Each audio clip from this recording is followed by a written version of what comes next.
त्यामध्ये कारण नसताना कधीतरी काही गडबड होते आणि मग इतकं चांगलं काम करून पण त्याचा फटका आपल्याला त्या ठिकाणी बसतो।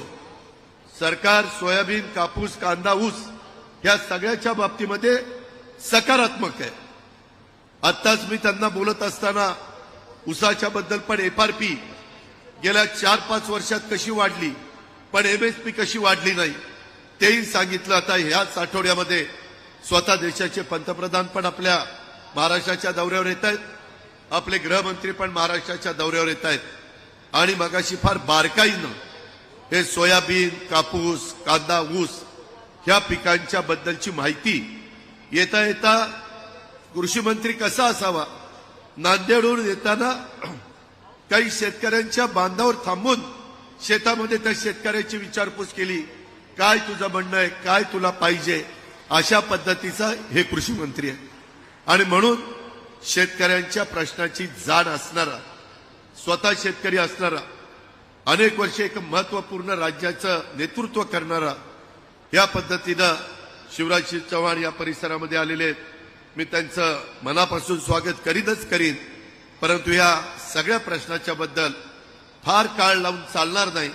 एक 8-15 दिवसामध्ये हे जे निर्णय त्या ठिकाणी झाले पाहिजे आणि त्याच्यातून महाराष्ट्रातल्या शेतकऱ्याला पण, उत्पादकालाही मदत झाली पाहिजे आणि ग्राहकाला पण त्याच्यामध्ये मदत मिळाली पाहिजे।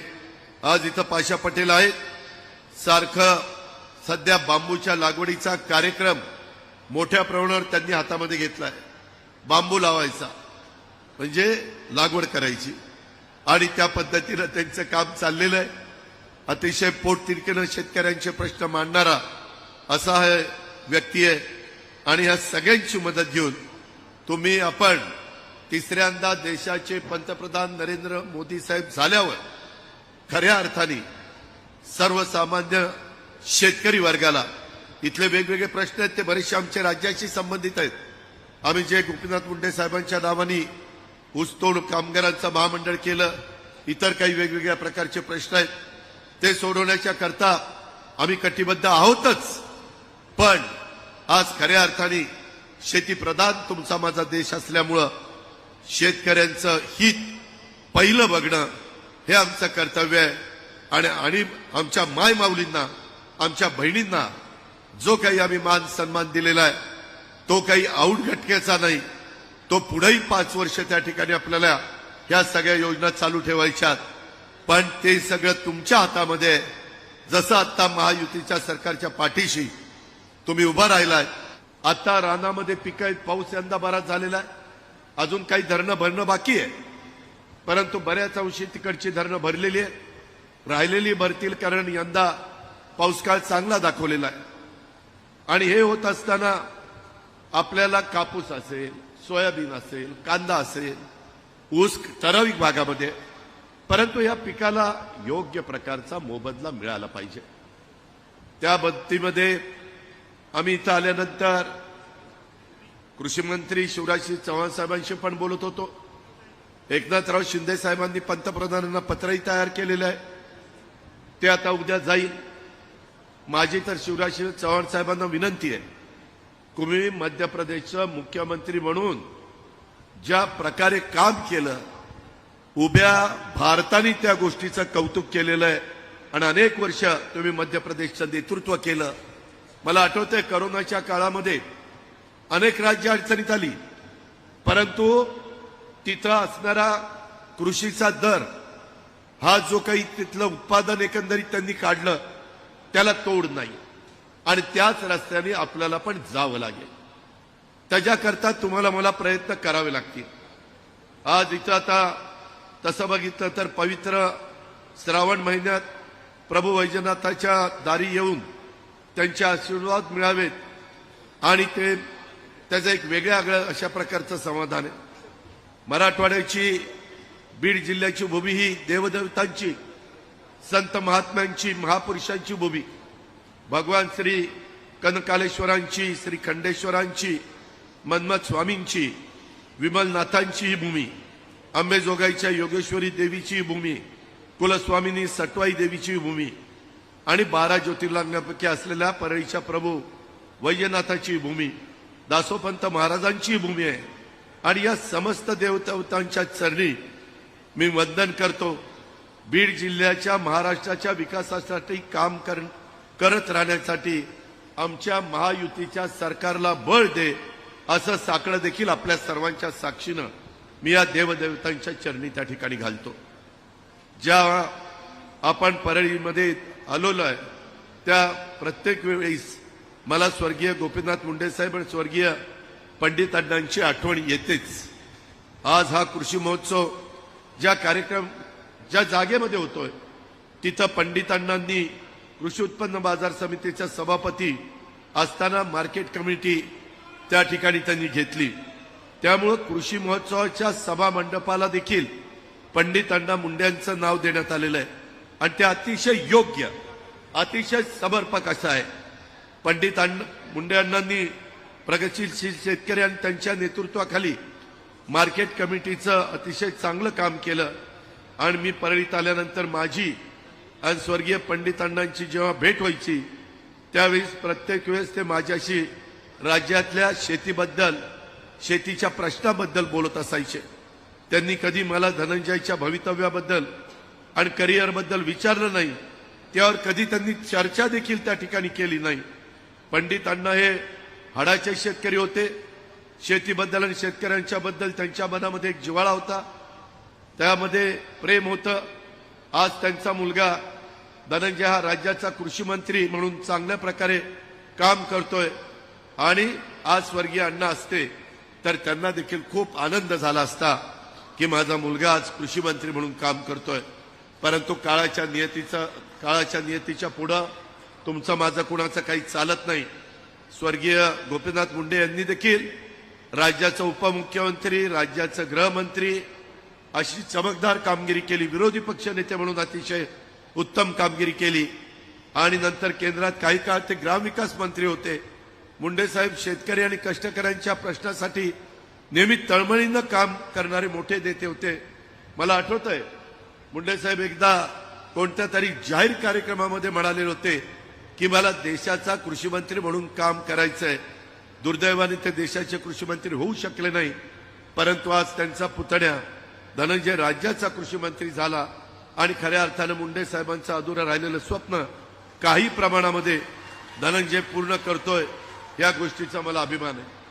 धनंजय कृषी मंत्री झाल्यानंतर मी त्याला म्हटलं, धनंजय तू आता विरोधी पक्ष नेता असताना शेतकऱ्यांच्या प्रश्नाच्या करता विधान परिषदेमध्ये ज्या प्रकारे तू बोलला, भांडला, ती भाषणं तू एकदा परत ऐक आणि त्यानुसार शेतकऱ्यांच्या करता योजना तयार कर. आज योजना करण्याचा तुला अधिकार आहे. मी देवेंद्रजी आणि एकनाथराव तर चांगल्या कामाला मी नेहमीच समर्थन करत असतो, पाठिंबा देत असतो आणि त्याच्यामध्ये मला अभिमान आणि समाधान आहे.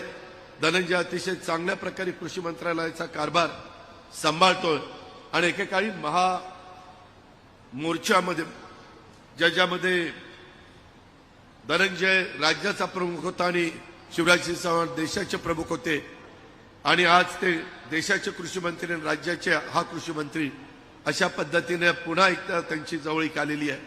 मी आज शिवराजसिंह चौहान साहेबांना आवर्जून सांगेन, चव्हाण साहेब तुम्ही वेगवेगळ्या योजना परळीकरांनो, महाराष्ट्रातल्या जनतेवर वेगवेगळी राज्य करत असतात. जसं रोजगार हमी योजना आपण केली, उभ्या भारताने ती उचलली. संत गाडगेबाबा ग्राम स्वच्छता अभियान, स्वच्छ भारत अभियानाच्या निमित्तानं ते उचललं गेलं देशात. तशा प्रकारे आम्ही यावेळेसचा अर्थसंकल्प सादर करत असताना आम्ही सगळेजण विचार करत होतो की आपल्या समाजाला काय द्यायचं आणि द्यायचं ते सर्व जाती धर्माच्या लोकांना द्यायचं. महिलांचा कार्यक्रम सगळ्या जाती धर्माच्या महिला म्हणून गरीब हा केंद्रबिंदू मानून आम्ही या योजना दिल्यात आणि याच्यामध्ये लाडली बहिणा ही योजना मध्य प्रदेशमध्ये खूप पॉप्युलर झाली. शिवराजसिंह चौहान साहेबांना तिथं अतिशय बहिणी सगळ्या मान देतात, सन्मान देतात, त्यांच्या पाठीशी खंबीरतेने उभं राहतात. मी ज्यावेळेस मध्य प्रदेशचा मुख्यमंत्री पदाची शपथ होती त्यावेळेस एकनाथराव, मी, देवेंद्रजी गेलो होतो. मी खोटं नाही सांगत, तुम्हाला माहिती आहे मी कोणाचा स्तुती करण्याचं मला काही कारण नाही. परंतु तिथं मोदी साहेब येईपर्यंत वेगवेगळे नेते येत होते आणि आल्यानंतर समोरचा मग प्रतिसाद देत होता. त्याच्यामध्ये त्यावेळेस होणारे पण मुख्यमंत्री त्यांचा शपथविधीच होता. राज्यपाल महोदय होते, बाकीचे नेतेगण होते, देशातले नेते होते. पण पंतप्रधान यायच्या आधी जर सगळ्यात जास्त त्या स्टेजवर आल्यानंतर कुणाला टाळ्या आणि प्रतिसाद मिळाला असेल तर तो शिवराजजी चव्हाण साहेबांना. एवढी त्या भागातली जनता त्यांच्यावर प्रेम करते, एवढा प्रतिसाद देते. आज देखील आम्ही ही योजना आणलेली आहे. माझ्या मायमाऊली तर मोठ्या प्रमाणात आम्हाला रक्षाबंधनाच्या निमित्तानं राखी बांधलेली आहे. आज साधारण 1.25 कोटी महिलांच्या पर्यंत आम्ही त्यांना अतिशय चांगल्या करता सबल सक्षम करण्याचा आमचा सगळ्यांचा प्रयत्न आहे.